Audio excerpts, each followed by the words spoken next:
Today we're accompanied by none other than our wonderful broker, Frank DiTommaso. We're so happy that you joined us today. Thanks for having me. You're welcome. Yeah, we're excited. For sure. I'm excited too. This is a first for me because now I'm on this side of the table. It's cool. Because you guys are the ones asking the questions. Right. Yeah. Yeah, It's really cool. how does it feel? We're going to jump right into it. Yeah. Okay. And maybe this is just my opinion and I'm biased, but I don't think that's the case. I think a lot of people would feel this way. How does it feel to be the broker of Staten Island's hottest real estate company? Oh, awesome. Yeah. So Right. awesome. I hear it a lot. I office is the talk right now. I know it's easy for me to say I'm being biased, but the truth is I do get calls all the time asking me, what's Frank doing over there? How come everyone's moving over there? And what's going on, right? And, that tells me that it's not biased. It's obviously we're doing something right. You're doing something right.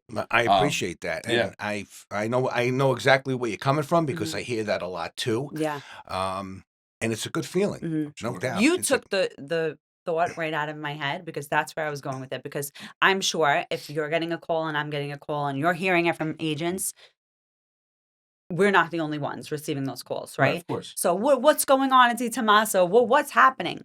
Well, the truth is, from my perspective as an agent, what you see is what you get. It's a very well-oiled machine.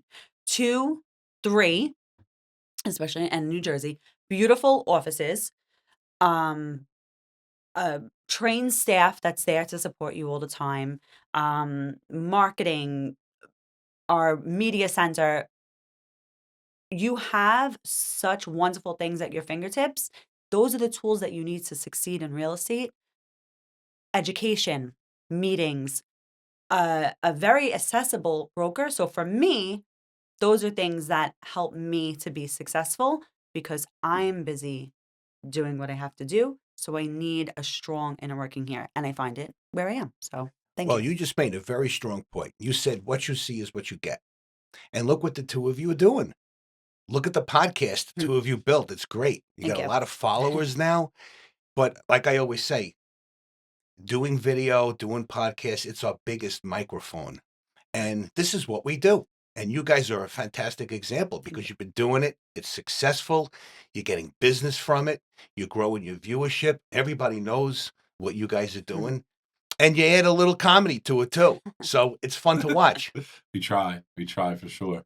But yeah, so we get the calls and people ask, they're like, what is it? Like, what is going on? What's he giving you? So basically what I say, and sometimes it scares some people. I think it's a great example of who you would want working here and who you don't want working here, because they say, what I say when people ask me is, Frank gives you all the resources to learn how to run your business yourself, how to generate all your referrals, how to generate all your clientele. And if you ever really wanted to, you learn how to do it all yourself. You can go do it by yourself. But because of how accessible and how much you give back to us, we have no interest in doing stuff like that. But we know how to generate our own business. Yeah. And I think that's the strongest attribute about being here is that you give us the resources to learn how to do that ourselves. Yes. And look, you have to be happy where you work. You have to like the people that you work with. Right. You have to like the culture. The culture of our company it's very friendly. It's very professional. It's the kind of atmosphere where people are energetic. They're doing things. They're looking to grow their business. And I'll tell you, it wasn't always like that. You see what we have now. We built something great. Everybody likes each other. We just had our holiday party last week, and look how many people came. Almost 100 people came. Yeah, it was fantastic. Right? But that's a testament to how everybody gets along with each other. They truly like each other, and you have to like who you're working with. So culture is definitely the biggest thing, but it wasn't always like that. Throughout the years, there were people that worked with us that just weren't the right fit, Right. and one by one, we eliminated these people because we knew they weren't working out. Sometimes they would twist people, and people would come to me and, they would say, Frank, I get that knock on the door, Frank, and then they would, it would be in some form of a small complaint, like, this person or whatever. And they would tell me what was on their mind about this particular person. And it was a few people over the years. And most of the time I agreed. I said, you know Mhm. what? We're going to take care of this Yeah. because it's not good for people who are productive, who are just, happy and like what they, and then somebody Mhm. comes in and makes an issue Mhm. or creates a problem of some sort. We don't need that. Right. And not too long ago, somebody said to me, well, you're a broker. You would have anybody come work with you. I said, no, not true. Absolutely not true. We are a mature company. We have a lot of agents. We have a lot of support staff, and there's a lot there to defend. Mhm. And anybody who wants to come work with us, listen, I'm one for giving anybody a shot, Mhm. but I also want to vet them and know their background. If they come with a reputation that's not favorable to what we're doing, Right. there's a good chance I'm not going to bring them on Mhm. because I don't want them upsetting relationships like what you guys have and everybody else that has good relationships. Mhm. That's just the way I Yeah, feel. for sure.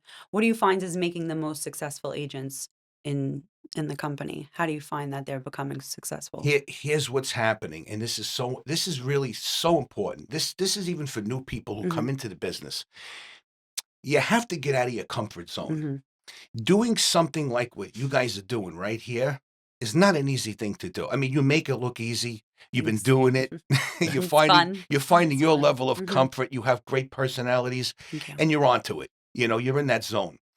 But for people who get introduced to it, or even, straight out video, doing interviews, whatever it is, they sort of like, not everybody, Mhm. but they sort of back off because it's not natural. You can talk and have a conversation with anybody, but once you have that camera in front of you and it's go time, a Mhm. lot of people bottle up. Yeah.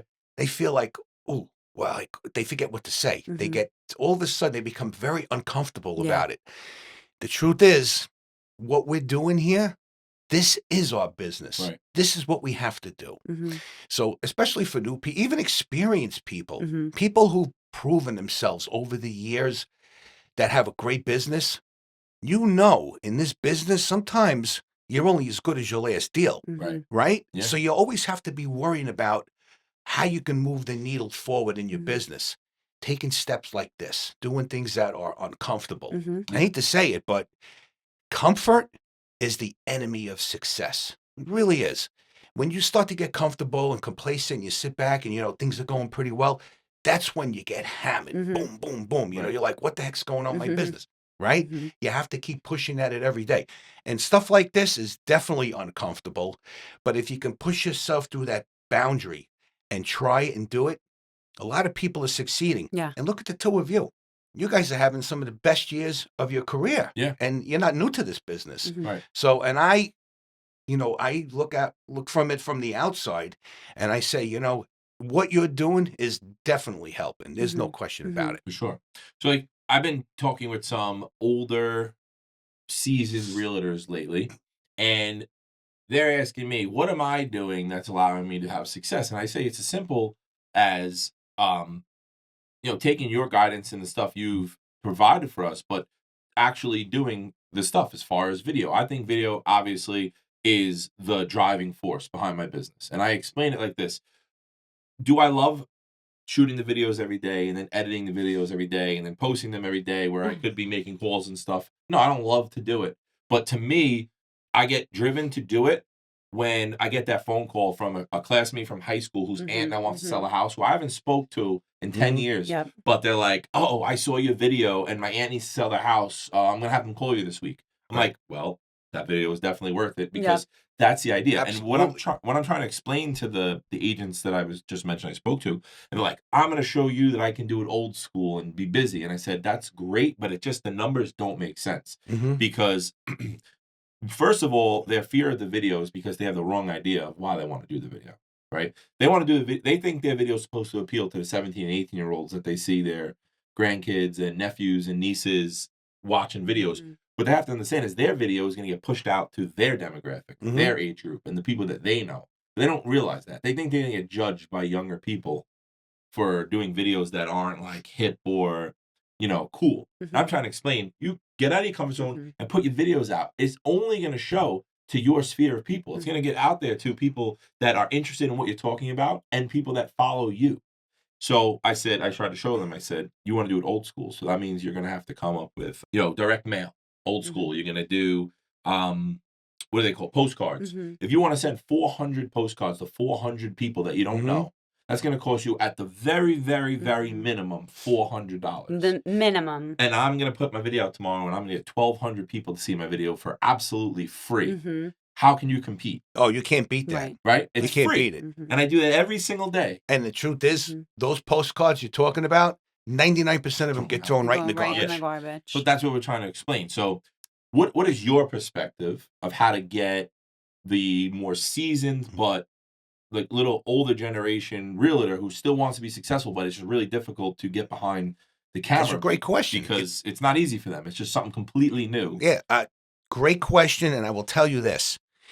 So we're talking about how strong video marketing is in podcasting, and it really is. And right now, it's on #1 microphone. There's no question about it. However, traditional forms of marketing in real estate still do work. Yeah. I'm not going to trash postcards. I think they do work, but I'll tell you this, okay? They work, but there needs to be a call to action from the postcard. I notice a lot of times agents will put on the postcard, if you're looking for a free market analysis, call me today. And they put their cell phone number on there. Okay. So here's the first thing. That doesn't work. Right. You need to put a QR code on there. And that QR code, maybe it has a link tree account behind it that directs them to different things. Maybe a page, what's your home's value? You can look at my website, find out the latest trends. You want to create a call to action. It goes much further than to find out what your home is worth. Call me today. Yeah. Those kind of postcards, very generic. That's something from years back. That's like the archaic way of doing business. So I feel, okay, that's postcards. Cold calling, we're not supposed to do it. I disagree with that. I feel like cold calling shouldn't be labeled cold calling. When you do it the right way and you offer information to people, you're not selling anything. So there's different spins that you could put on it. Different forms of communication, mass emails, mass texts, phone calls to your sphere, past clients. That in addition to video, like we're talking about. You need to have anywhere between 5 and 10 lead sources. Open houses is a great one, right? So you need to be doing everything all the time. And that's how you can build a 6-figure income in the real estate business. 100%. And I think that we're finding that everyone's agreeing with the fact that they need to do more. We need to do more. Maybe we're doing 2 out of those 10 things. We need to add some more in our marketing meetups that we have. Yeah. So we have younger agents that just joined the business, agents that have been in for about a decade like us, and then you have agents that have been in for 25 years. And we're finding that common grounds where some of us are more tech savvy, where other ones have been in the business a little bit longer, and we're all finding a middle ground where we're kind of all helping each other, having valuable conversations, reaching out to clients. Maybe we're sending things out. We're using that time to build a business, hold each other accountable, and then finding next steps to how we're going to grow in 2026. Now, 2026, now here's some good news. Yeah. All right. I read this the other day. KCM came out with some good forecasts for next year. The real estate business, all right, in terms of sales, is supposed to increase 10 to 20% over what it's been this past year and the year before. So that's good news. Well, rates are expected to come even lower. Okay. Right? That'll bring more homes to the market because people don't want to trade up to a high rate. Right. Okay. But if the rates continue to come down, even though the rates will still be higher, we're never going to see 3 and 4% again. But even if they come into the 5s, that may be good enough for people to trade up. Right? Yep. So that's what's expected to happen next year. So that bodes very well for us. Yeah. But here's the thing. We can't count on that because we don't have a crystal ball. No, right? 100%. So what do? We continue to work the way we work. We just do more. It's just about doing more. And like you guys are doing, you're doing fantastic. Thanks. And that's it. Just keep doing what you're doing. Look, you know what? We could talk about lead sources and we could talk about technologies and what's working and we can talk about all of that, but we have to do it. Yeah. We can't just talk about it and know about it. We have to actually do it. It's funny you say because the last 2 years are the best 2 years of my career so far. And last year, if you talk to a lot of real estate agents, they're gonna tell you it was a really tough year. Market's tough, hard, blah blah blah. And then this year, people Good say the point. same thing. Good I point, feel Frank. so awkward. We were down in Atlantic City, and every conversation, oh, tough year, and I'm going. Mm-hmm. I You had the best year of your life. I don't know. I was like, I don't want to sound like that guy, but I know. I mean, I know maybe the market's not that great, but I mean, yeah. it's not bad. Well, I mean, things are going pretty good. The I mean, opportunity is out there. And I have to add to something you asked me about before. Yeah. Why there's a talk about our office. Mhm. yeah, There's a lot of agents Mhm. in our offices Mhm. that are having the best year ever. Yeah. Yeah. And it's noticeable because you see the deals come up on the hot sheet. Mhm. Yeah. And they're like, what are they doing over there? A lot of the stuff we're talking about. Mhm.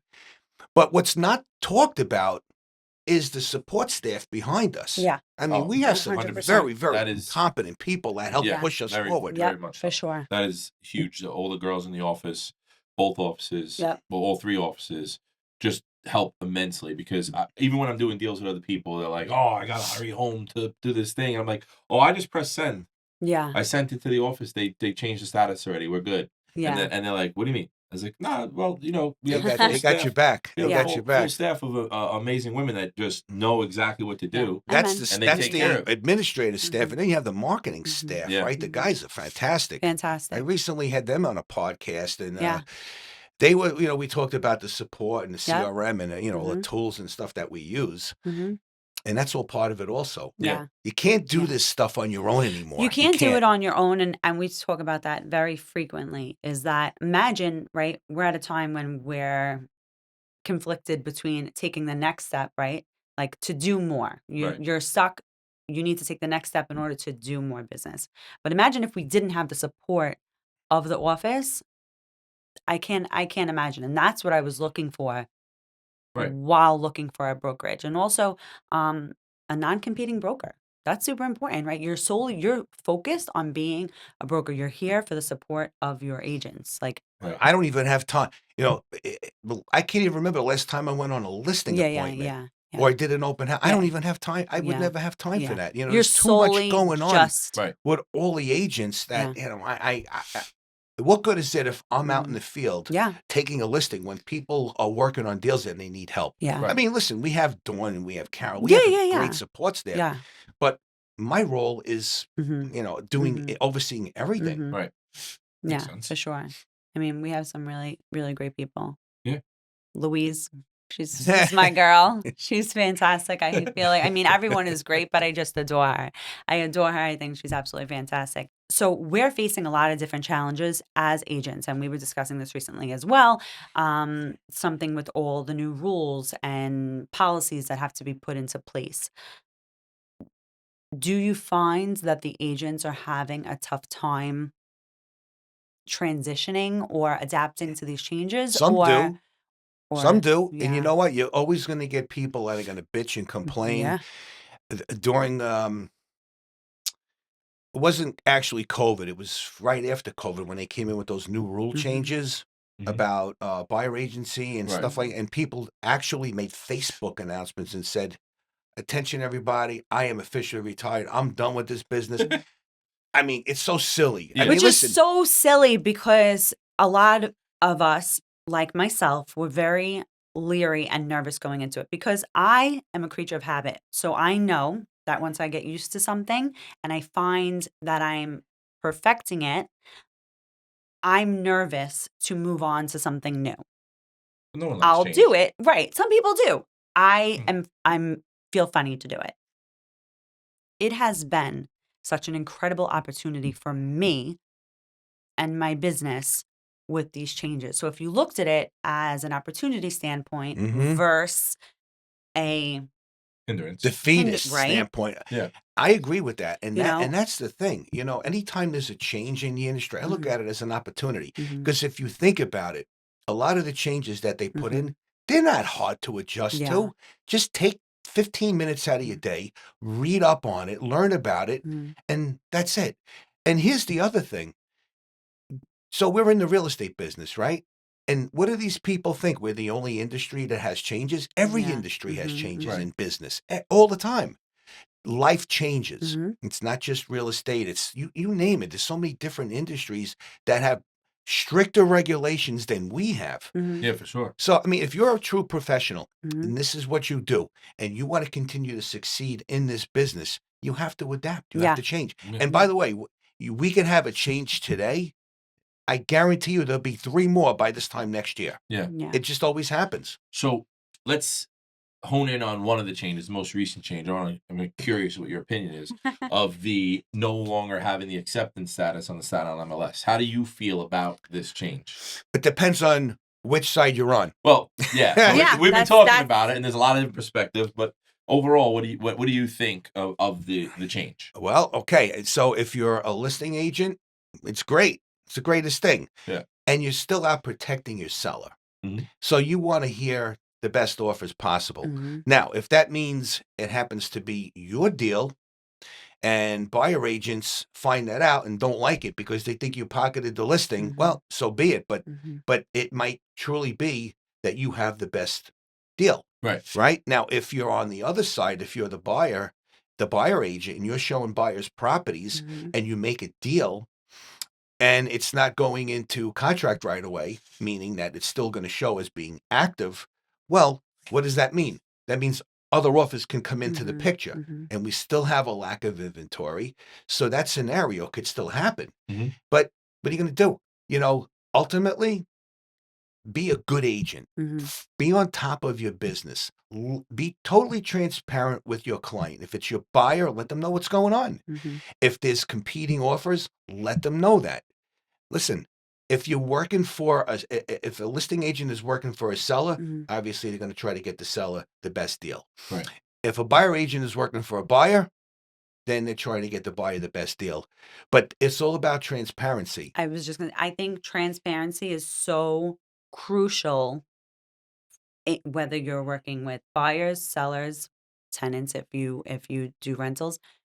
It is so important to be transparent because having things pop up along the way, like an oops or a shade of gray, and now you have to unravel and explain, is not good for Catherine, anyone. what a lot of people forgot over the years was that, think about this.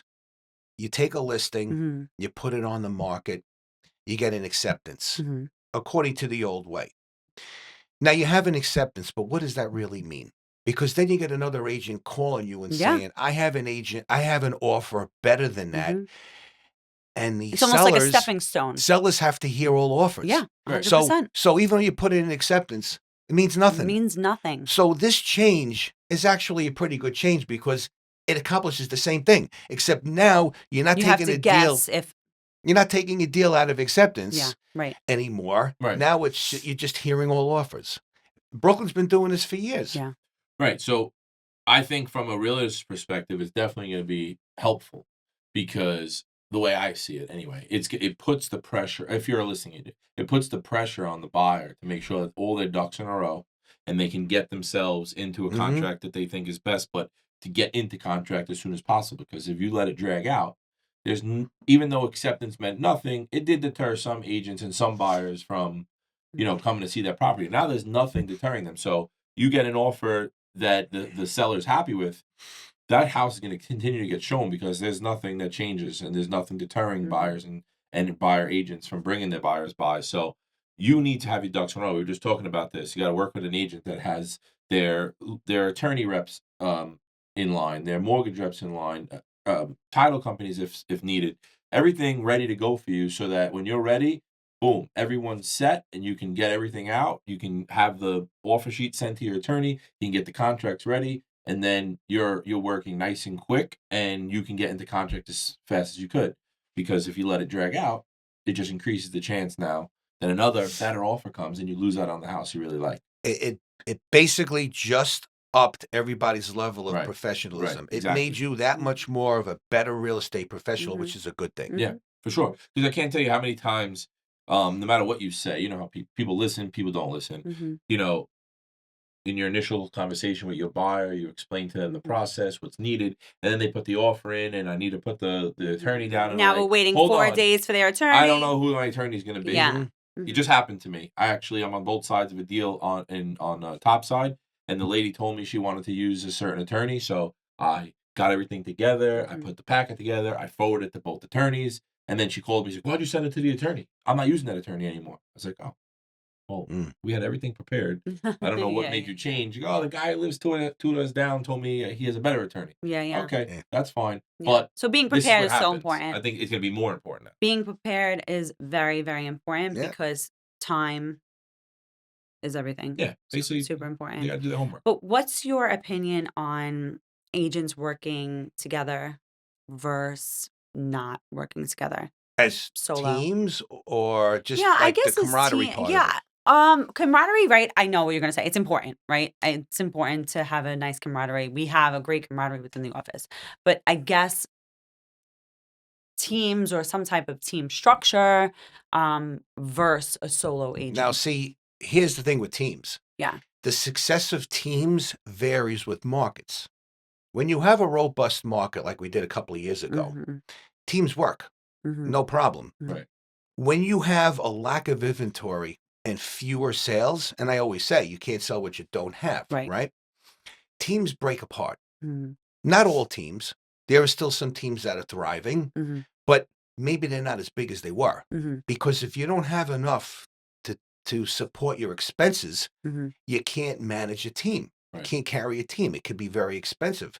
You have people doing different roles on your team. So that might mean you have to eliminate a few people from your team. So as far as I'm concerned, teams are a good thing, but it depends on the market that you're in. There has to be work.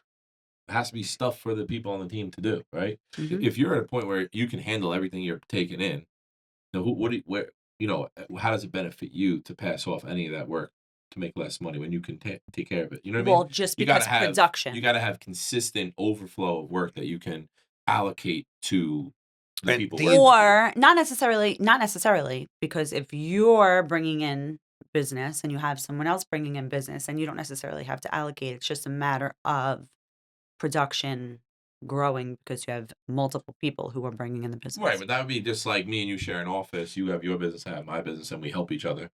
We're not really a team, but like I help, with stuff. You have questions, when I ask you questions, and you go and do your business, and I go do my business. No, I'm talking about production rising because things go together. Oh, well. I feel like the intelligent agent that has a team, when the market goes backward, because think about it, 2021 was probably the best year, right? We had the biggest volume. And every year after that, the market went back 20%. Last year, we were down 25% over the year before, which was down 20% from the year before that. Right. So you don't have the volume, right? So the intelligent agent has to manage their expenses and put their pride off to the side and say, listen, I'm not going to continue to add people and pay more people, until the business comes more back in their favor. Right. Then, if the business isn't there, you can't create something. I mean, you can do everything that we've been talking about to maintain, maybe grow a little bit, but it's going to be hard to grow your business exponentially and add more people and add more expenses and expect to have a profit when the market is not in your favor that way. I'm not saying it's like that in every case, but I've seen that happen a lot with team situations, depending on markets. No, I get that. I definitely get that. What do you think is a big mistake that new agents make consistently? Because we know how difficult the business is, right? Catherine was saying before, when you go to your class, there's 25 people in the class. The instructor always says, within 2 years, 20 of you 25 are not going to be practicing real estate anymore. So what's a big mistake that a lot of real estate agents make when they first get into the biggest mistake that agents make when they come into business is they allow themselves to get distracted. You have to keep working the plan. What you set out to do, you have to do. I know life gets in the way. It does every day, right? So you don't have to work at something and beat it like a dead horse for 8 hours straight. You don't have to do that. That's not what this business is meant for.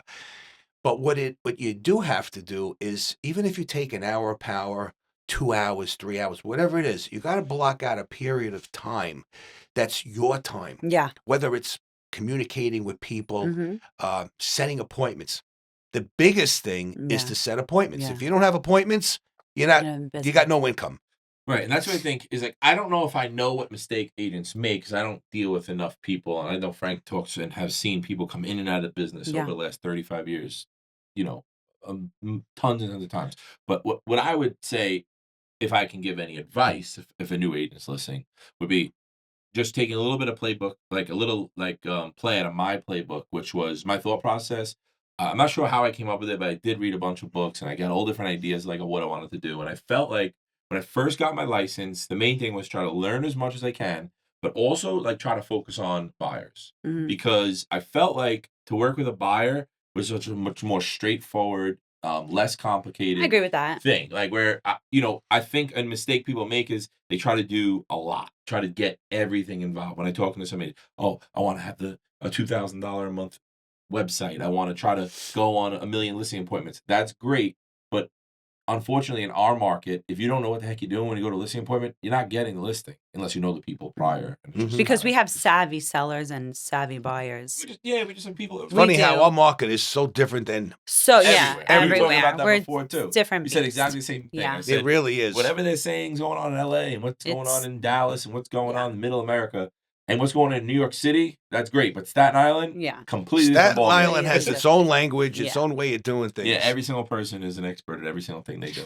Aside from agents getting distracted, which I think is one of the biggies, is they don't give themselves time Right. to Mhm. grow. Mhm. A lot of them 'Cause there's quit. no Yeah. immediate Well, gratification in Right, that's this the main right. thing business. Things is don't you, happen that you quickly. you can't jump in and invest $5,000 in Zillow leads and invest like you can do it, but you're just so much of an amateur that you're not You going gotta to be able start to behind the capitalize ball. any of it. So like in my mind, it was like I'm going to try to do everything I can to generate as much business as I can without an investment, without too much of an investment, because I feel like if you don't have the means and you jump in and I'm going Mhm. to do this and do that and everything fails, where are you?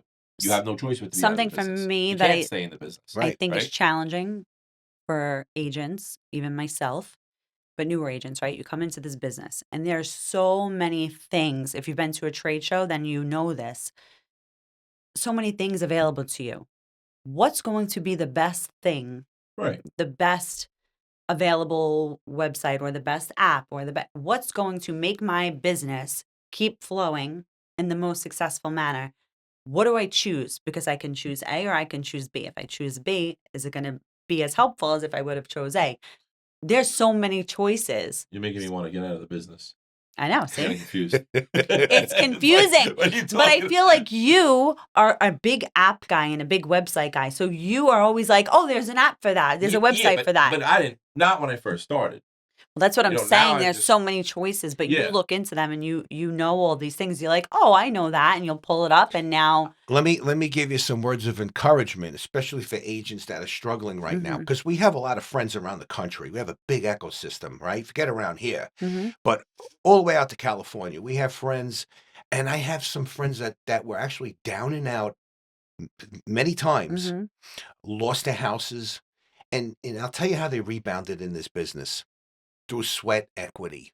You don't have to come into business and feel like you gotta lay out a tremendous amount of money to buy leads, to buy these technologies like you were saying, Frank. Yeah. You don't have to do that. hmm You can set up a plan with just simple sweat equity. Here's what I mean by sweat equity. yeah, Door knocking, open houses, networking, join networking yeah, groups, making phone calls, communicating, setting up appointments with people that you don't even know. Hey, I'd like to take you for a cup of coffee. We don't have to take long, 15 minutes just to get to know each other.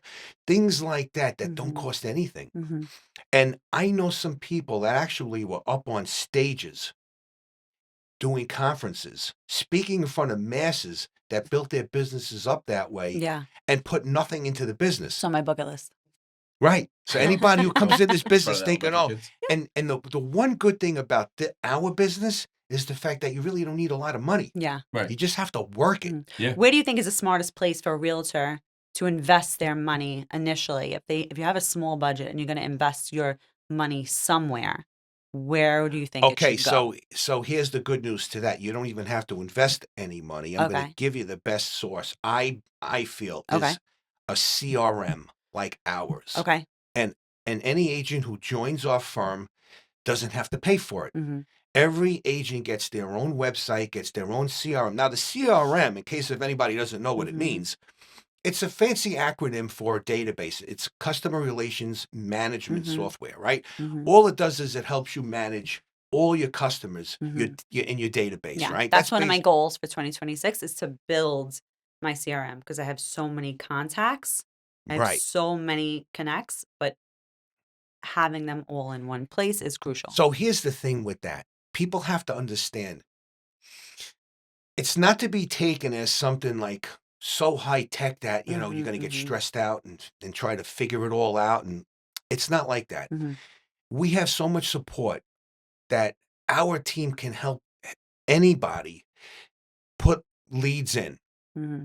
You wanted mass text, you can do that. You want a mass email, you can do that. We're in the holiday season. You want to send out holiday notices, wishing you and your family well during this holiday season, right? Things like that. And it costs nothing. But once you learn how to use it, it's a very, very powerful tool because ultimately, here's what it does. It generates leads. Okay, so now here's another thing. The videos, right? Podcasts. Anything and everything that you do can be put on the CRM. Right. And by QR code, like I talked about before, right? You can actually direct people to your page, to your website where they can watch your videos. They automatically go into your CRM. So you capture the lead that you could follow up with now. Right. All right. And by the way, you asked me before, Frank, what's another thing that agents don't do? Follow up. Right. I know. How about that's that? a big thing. Well, that's the thing that I have gotten so much better at. Yeah. And it has made my business more successful, is just getting better at following up. And I tell people this all the time. I always followed up until I felt uncomfortable, and then I was done. And now I follow up until I'm uncomfortable, and then I send another text or a call because that's the call for some reason. Follow up is the one that works. Important. You know, people get really weirded out by it because I say, "Oh, you sent 2 text messages." Like, yeah, but I don't want to bother them. Now's when you have to send another one. Yeah. Because like I always, for the first 3 years I was in this business, I would follow up, no response. Figure out a way to make it feel comfortable for another response, and then I'd be like, "Oh, they don't want to deal with me. I'm done with them." But now I just I convince myself now that they didn't mean to ignore me. They were just busy, and now I'm going to send another one. It's not and you, they it's see me. It out. And I'm going to make it works. I'm going to make you time. feel even better. Okay. Now think about this. Think about the customer on the other end that you're being a little assertive with, right? Yeah. That makes a huge statement. Yeah. It's like, this guy, you know what? I want this guy on my side. Yeah. If you're negotiating for them, you're the kind of guy they want. Right. Yeah. It makes a I statement. made a connect with someone 2 years ago, and on the market, off the market, trouble, how to navigate different things throughout the transaction. And 2 years later, with all the follow-up, all the pushing through, and we're going to be closing next month. Oh, great. I know. I'm happy That's about awesome. it. But that Nice. is a testament to how follow-up makes. Yeah. I can tell you how when following up fails. Want to hear it? Yeah, go ahead. Fun, Is this fun like a story. I knock wanna knock hear it. joke? Frank knows the story, but he doesn't know Right, the knock knock. background of the story. Go ahead. Hmm. So 3.5 years ago, my mother-in-law was looking for a house. Okay. So I saw this house was on the market, but it came off the market, and it was nice. So I called the guy off market, and I said, "Listen, my mother-in-law's looking for a house. She really liked your house. We live in the area. Could we come see a house?" He's like, "I really don't want to show it right now, but when I'm ready to show it, I'll call you." So for every 2 weeks for 3 years, I reached out to this guy. And he engaged. So it wasn't like I was just blindly. He'd be like, "Oh, good, thanks for the notice." But it would always be something about the market, something about a house that was similar, just finding things that might be somewhat interesting to him. And literally for 3 years, maybe sometimes it was 3 weeks, not 2 weeks, but always contact, always. Finally, I didn't text him for one of the months. And he called me and he said, "Frank, I'm ready to list my house. Can you come meet with me this week?" I went in. He was ridiculous. Just a ridiculous meeting, but whatever. Unrealistic. With the price. No, with the commission, and just the price was very realistic, but the commission was just something that was not realistic, something I could not agree to. Okay. So I put my foot down. I said, "Listen, this is it. This is the best I can do for you." And he said, "Okay, leave it here overnight. I'll call you tomorrow morning." When I woke up the next morning, it was listed with somebody else. Oh, geez. So whatever.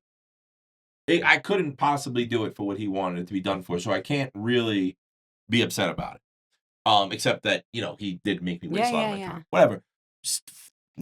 2 weeks go by, he cancels that contract, calls me, "Come in, we'll list it, and we'll do it at the commission you want."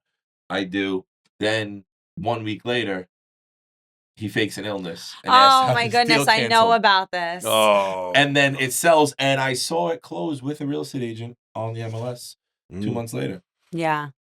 So he did fake an illness. He did. It was that was a little bit of a bizarre situation. Okay, so I don't know if that had anything to do with following up. More so, no. Yeah, that was a screwy client like you were working with. I was talking about a follow-up works.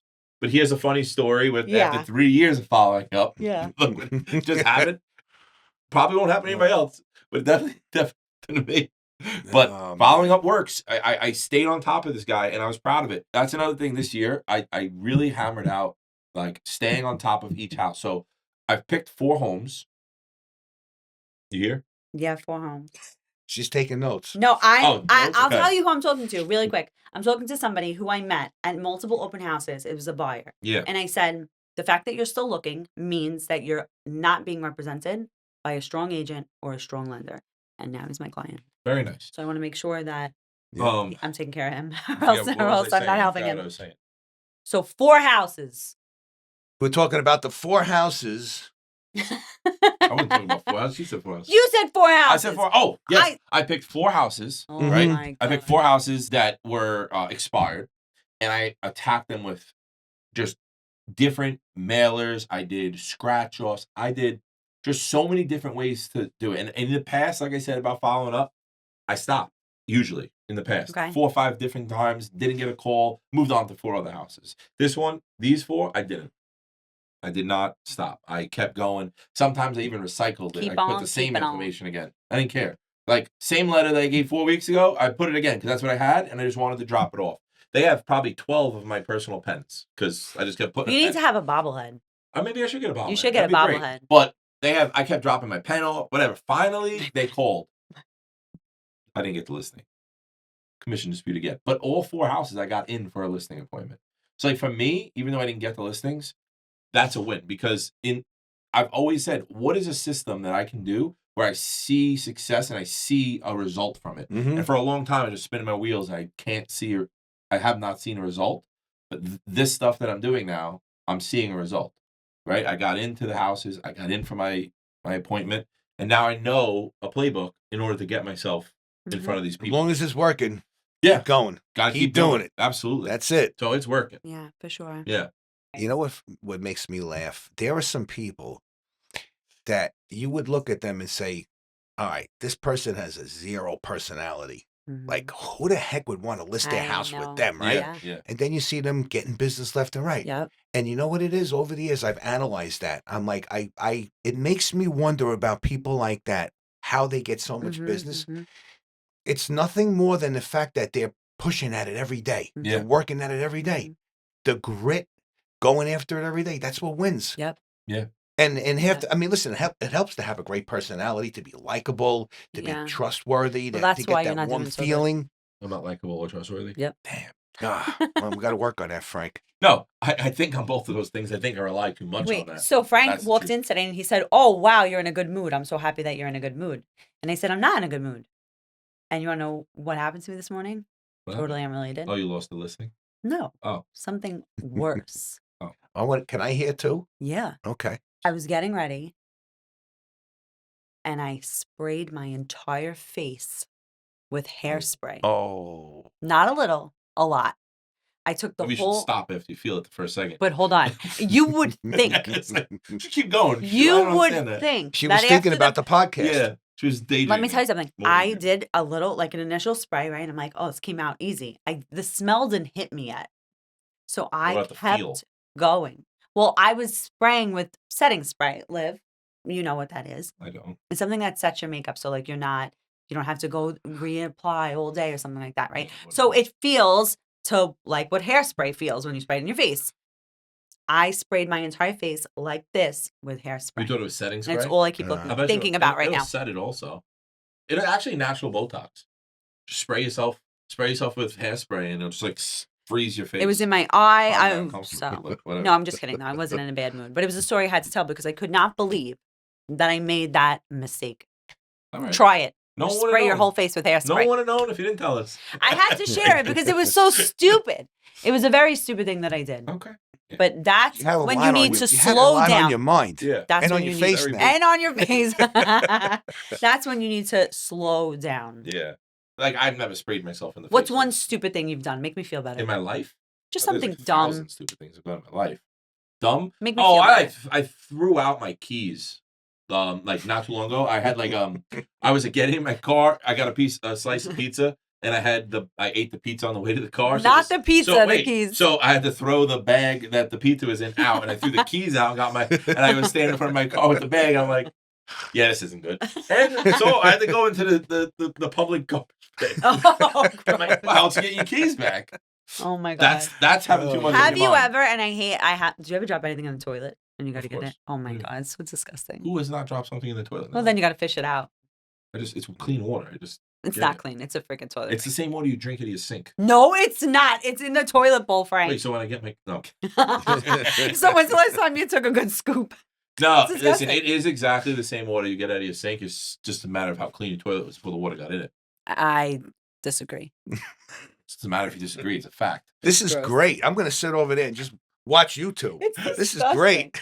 It's really disgusting. Talking about telling you- toilet bowl water. Yeah, I'm not telling her to drink it, but it is the same water. It comes in the same But place. also something that's really, really cool, totally unrelated to hairspray and toilets, is Yeah. that all your children have just recently got their real estate license. Yes.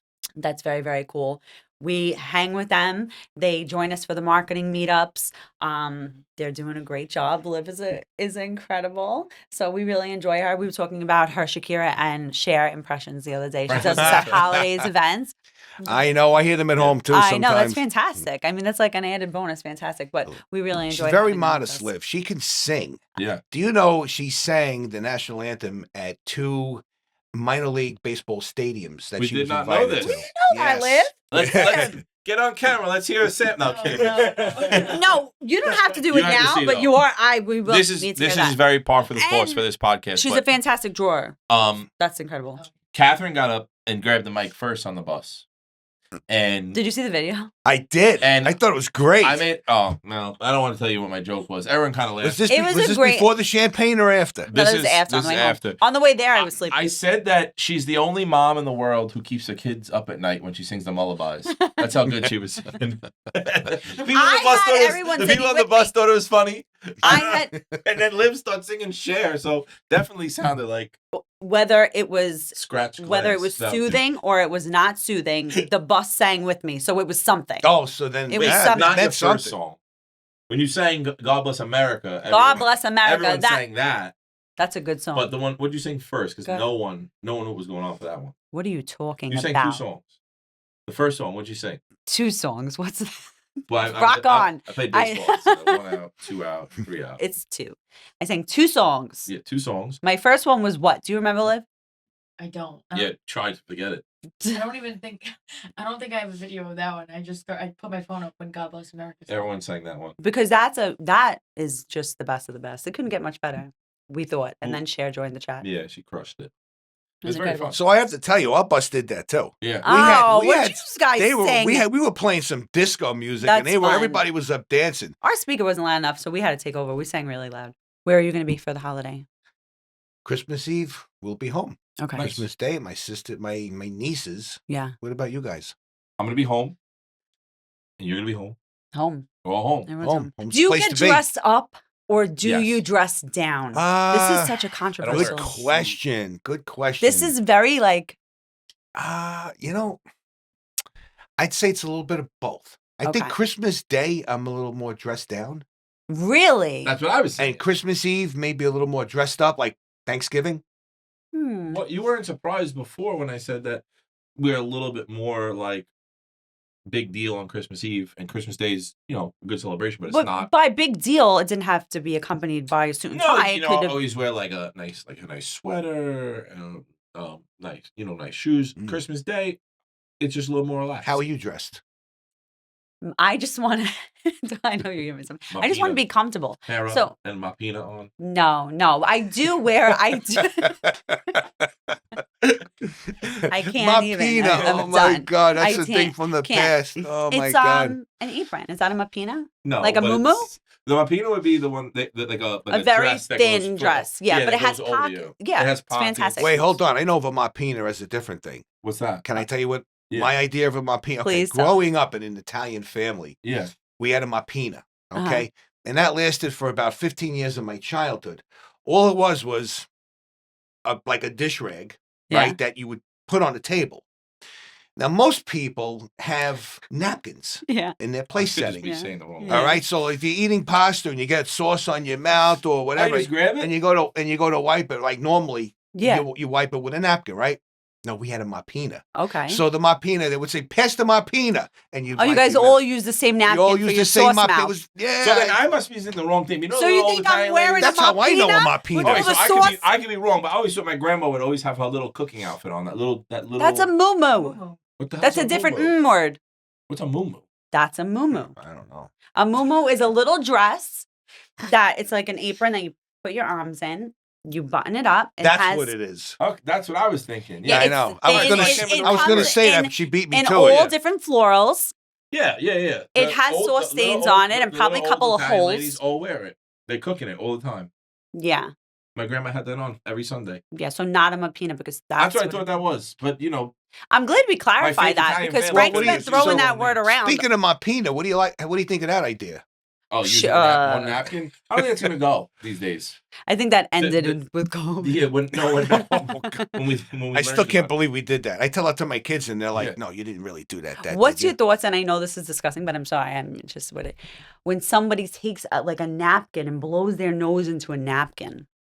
What are you talking about? How else you gonna blow your nose? You mean at the dinner table? No, well, that is a whole Wait, other beast, Catherine, and that is How disgusting. else would you blow your nose? So what you're saying is you I'm don't not want anybody to blow talking their about a nose. Kleenex tissue, Frank. I'm talking about a cloth napkin Who that you cares? use. It is disgusting. Hold on. You- What are the things you like grandparents use? Handkerchief. That's disgusting. That's similar to a mapina.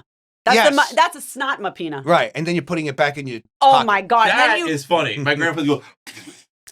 And then when he needs to blow his Right. nose again, the same tissue comes back out. He opens it back up, blows again, folds it up, puts it in his pocket. And you don't have anything to say about that, but I think it's disgusting. Right, Well, that's insulting. I agree with you. I don't It's like that. disgusting. I like the look of it, like as a pocket Oh, square, yeah, I've never or like taken my in a pocket handkerchief square in out your once it's pocket. in, so I don't But know. to like take it out, blow your nose in it, and fold it back up and put it back different in. world. Different world. Oh my god! I don't know what's worse, that or the mapina. Yeah, Because the mapina, everybody's mouth has been on This is it. so disgusting. I can't believe I had the wrong word. And that's how this probably started because everyone's like, forget it. I'll create my own mapina because I'll just wipe it on my sleeve. That's funny. And that's it. That's Okay. Well, we talked about a mapina today, so now we Now we know. just educated Now we ourselves know. on something very important Yeah. about a mapina. So that That's was right. good. That's good. it. Good I- conversation. That's so funny. It's I important. referenced it multiple times incorrectly. So Before now I we, know. which is that's the funniest part of it all. They're just throwing this word around. Well, I like just you think knew you knew what I was talking about. I just went with the wrong I word. was confident in your confidence. I don't know. Very yeah. Make So anyone believe before we anything. wrap it up, We finish every episode with the segment called the closing table, which We is try. basically try to reenact the feeling of being at the closing table where people are nervous and they gotta, Okay. sign all their papers. So we give you 3 rapid fire questions each. No Mm-hmm. one has ever answered them rapidly, so you don't have to break the trend. Hmm. But the idea is to try to no, answer the them idea is rapidly. to break the trends. It's rapid I'll do fire. my best. Do you shovel your home or do you let the sun take care of it? We both do. We share the wealth. and the sun? Well, sometimes. Oh, Wait. my. Oh, No. I thought you meant my Not son. your No, sons. wait, the sun. Ask that question again. Don't put that on. Yeah, because I was like, I thought that was very quick and clever. I thought the answer was great. So after, I realized like your sons and you have sons, so I guess like She meant- everyone he chipped in. meant The you let the sun- sun melt it, No. or do you shovel it? Yeah. Oh boy. Well, depends. Be on, honest, Frank. Depends on how much snow. I know, we get. I know. It's If true. we get right? a teeny bit like that, Yeah. and it's a warm day, the sun will melt. Yeah. Right. What's your favorite holiday drink? I would say Cabernet. A Mm. nice Cabernet wine. Okay. I'll be Yeah. Yeah. partaking Is that like in your some nice favorite Cabernet. drink overall? Like It a red is. wine? It Yeah, is. I yeah. like Scotch. I like Macallan. Okay, I okay. like Black Label, Johnny Yeah. Walker Black. Nice. But yeah, those are my favorites. That's cool. Yeah. That's really cool. And do you like white lights or the colored bright lights? The colored multicolored? If they're like the real like bright ones, Yeah, like the I LED? I like those. Yeah, Really? I like Really? those. White Like lights. the LED lights. Because I feel like white lights been a thing for so many Mhm, years, and mhm. I'm like, it's boring. Yeah, Yeah. yeah. I want to see some color now. I don't Yeah. mean to interrupt this, but because something always brings it up. Go But ahead, it's your I've turn. always really, really liked white lights. I like the look, the aesthetic of it. Me too. But I saw a post this year that was like so disheartening. It was like they wiped the color out of the world, and it was like multiple things. And Frank, that's very deep. white lights on Christmas is one of the ways that they took color out of the world. And they were like, for hundreds of years, when you decorated for Christmas, it was red and green and and now Oh, they just got they took all the color out making and me now white is sad. the thing. But they did this in a show like a bunch of different things that we do every day that we don't realize it. So like always liked the white lights, but now I'm like, hey, you know what? Maybe I we need mean, to throw I some like nice white color. lights, but don't you think that's a little boring after a Yeah, while? yeah. I Well, know, my whole with house kids, is lit yeah. up with white lights. Monotone. Same, but, same. but I agree. After seeing that post, I was like, you know what? Yeah, They're 100% right. Like, we need to bring some color back. All right. Yeah. Okay. So I'm Good saying, questions. what's your favorite gift you've ever received? Oh, wow. My favorite gift. Oh, This jeez. one could hurt some feelings. Wow. My favorite gift. Live your excuse. You mean like He's like, come on, Is I'm it right here. Mr. I'm right here. I'm my right here. children? Yeah. Is that what I'm supposed to say? Yeah, you're not supposed to say. You're not supposed to say anything, but Liv wanted Being you to that say you all her. put me on the spot. Your favorite child gift. Uh, It's okay when you have one daughter. I can't say my beautiful daughter right here because then how my boy's going to feel. well, Ah. My know, but- children. All right, my children. There you go. There you go. There you go. Okay. All right. What was your first ever sale in real estate? Ooh. Oh, okay. That one I can answer. Yeah. That was a great one. I listed a property in Dongan Hills, Staten Island. It was a condo. And it was actually probably, I mean, that's something that really like got me excited Mhm, about this mhm. business because it was so I took the listing, I did an open house the following weekend, and the first person who came into the open house bought the house Wow. from me. So I listed it and I sold it, and it was a big commission That's a real too. estate win. That was a big win for me. I Yeah. was like, wow, I love this business. Yeah. Little yeah. did I know it wasn't that easy. No. But that might have been the first and last time that ever happened. Yes, yes. Because normally we don't always sell not that houses easy. from open Mhm. houses. Sometimes we do. Right. But to get somebody to come in, the first buyer, and Mhm. happen like that Yeah, is that's awesome. kind of rare, you Yeah. know, but it was exciting. And what was your biggest challenge in the real estate business since you started? Recruiting. Recruiting is the hardest thing to do. Yeah. The hardest thing to do. For 'Cause many reasons. Yeah. don't forget, when I first started in the business, I didn't know what I was doing. I could go into a whole thing on this. But you have to establish value. Yep. And people who are productive in the business, they want to always work on building their business and grow and Mhm. earn, make money, grow their businesses, right? And they look at it like, okay, where am I going to take my business? And why is our company the answer? And that's what I had to figure out. Mhm. And that was the hardest thing. At least that's the hardest thing for me to do. Yeah. You Yeah. know? I have one more question, and it has nothing to do with rapid fires because I missed it earlier and I really wanted to touch on this. Go ahead. So, what was your inspiration for the structure of your business? Like, what made you go this direction? Because you see brokers do a lot of different ways they build their business, right? You have your way, and there's people who have their way. Like, what made you decide that you wanted your business to be the way it is? Yeah, that's a really, really Yeah. good question. I guess I like helping people. I like helping agents develop. I have a part of me has that coaching aspect. So I guess it just evolved that way over the years. Agents would come to me. I would like helping them. I like to see Right. them develop. And then 2 became 4 and 8. Mhm, And, mhm. now we're closing in on 200 agents between all our offices. Yeah. Brooklyn is coming soon, It's great. but it's all about That was you my guys. question. Do you have goals as a broker for 2026? I know you do, but what, Yeah. I'm sure you have some short-term and Yep, long-term yep, goals. I sure do. Well, you have to. Okay, so you could see the evolution Mhm. of the company, right? Mhm. And a lot of our agents have roots in Brooklyn. Mhm. So the first thing was to establish in New Jersey, which we Mhm. did 8 years. It's 8 years now, Yeah. right? We're in Jersey Yeah, 8 goes years fast. now. Because the transition's always been Brooklyn, Staten Island to New Mhm. Jersey. In some cases, Brooklyn, straight to New Jersey. But so that was the progression for many years. So we opened up an office in New Jersey. Mm-hmm. Staten Island, we needed a South Shore office. We opened up the South Shore office. We added some spice to it with the media center, Mm-hmm. right? We have our New York office, which is Mid Island, Mm-hmm. and we need a North Shore location. So that's coming also in Brooklyn. So that's what's on the plan for next year for 2026. 2 offices, one in Brooklyn, one in the North Shore, Staten Island, and then I don't know. It's a big undertaking. Yeah, 100%. And then we'll go from there. But It's not easy. it's all about growth, We're right? excited. Absolutely. We're excited. You're not growing, you're dying. Is that a saying? That's very inspirational, Frank.